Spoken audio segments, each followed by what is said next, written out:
అరే తమ్ముడు ఊరు కూర్చుందిరా అమ్మ ఊనియదురా మమ్మీ ఊనియదురా ఏంటిరా ఓకేరా పటమతోటి ప్రాణం నాకు సద్గులమ్మరా పేదోరింట్ల పుట్టిన పెరిగొండం నేనురా అమ్మ నాన్న రెక్కలార్గనే బుక్కెడ బూవరా అరరెక్కల కష్టపు సెమంట సుక్కల దారము నేనురా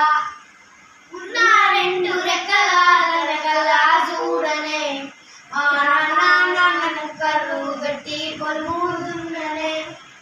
కట్నం కింద అంతా అక్కకు రాసి ఇచ్చినం మా అక్కను బాగా కొడితే లేకి ఏడ్చినం చెప్పేటోడు లేకపోతే ఫెలైపోయినా చెప్పేటోడు లేకపోతే ఫెలైపోయినా చదువమ్మ విలువ తెలిసి ఎంఏ ఇంగ్లీషు పట్టా ఉందిరా